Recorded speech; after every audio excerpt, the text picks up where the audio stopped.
Welcome to Package and Task Transactions. Now in this video I want to talk about, first of all, transactions. And if you've been around databases very long, you know that most relational databases and relational database management systems, RDBMS, perform operations in atomic units. Now by that I mean that we can put multiple steps, multiple statements in a group together, and all of those actions are successful or all of those actions fail. It's a one for all and all for one. And this single unit of work is called a transaction. Now transaction support is built into SSIS, and what I want to do, this by the way is going to be part one, no doubt.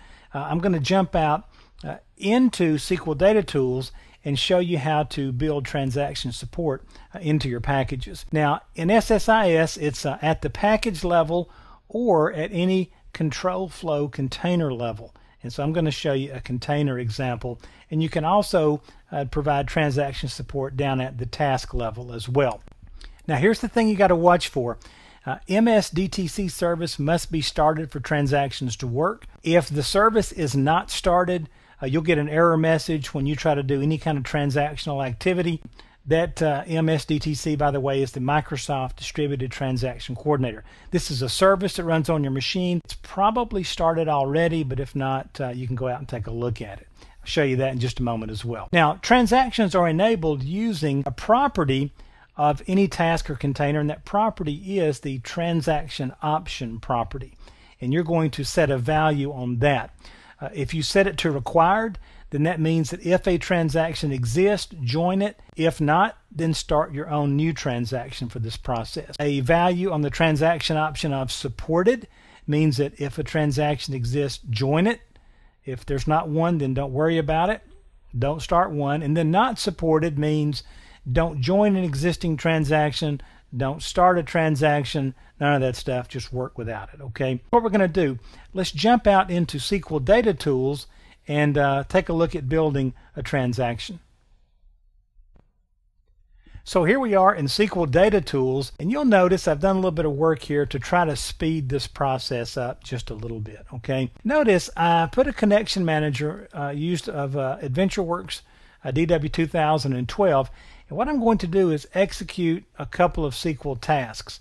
And I'm going to execute one that will work, and then I'm going to generate an error with the second one so that we can kick it out and show you the fact that things are being rolled back. First of all, let me go out and show you what I've done in the database so that you'll know what you're looking at when you see it. Notice I am going to use the married employees table that we created a little bit earlier in a video called Understanding Expressions. We used a condition split to create these two tables, and so if you don't have this, go watch the videos Understanding Expressions Part 1 and 2, and you can step through that with me and create this, or you can build your own example. First of all, notice I'm in the AdventureWorks DW 2012 database. Notice, by the way, I'm in SQL Server Management Studio now. I am going to do a select and get all the columns from the DBO married employees, okay?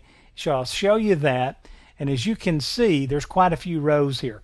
My database administrator would really get after me for executing these kinds of queries, but notice there's 10,011 rows, all right? But if I select the ones where the last name is like AL, and then notice this little percentage sign right here is a wildcard in Transact SQL, so I want to select everything where the last name starts with AL, and then I'll execute. And you can see that there's Alvarez, Alexander, another Alvarez, Alexander.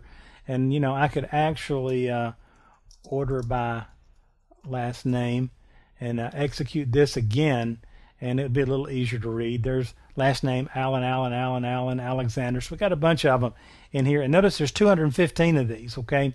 And so what I want to do is I am going to execute a query to delete these, all right? And so I'm going to copy this right now.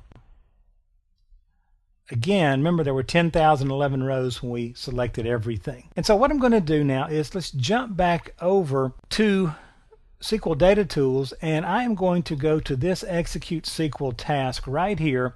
And notice on Connection, I'm going to choose AdventureWorks DW 2012.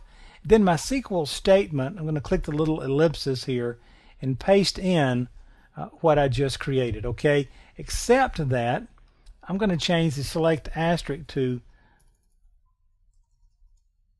delete from DBO married employees where last name is like AL. Then I've got the wildcard character. Okay, so I will close that, and then I will turn bypass prepare off by double clicking it.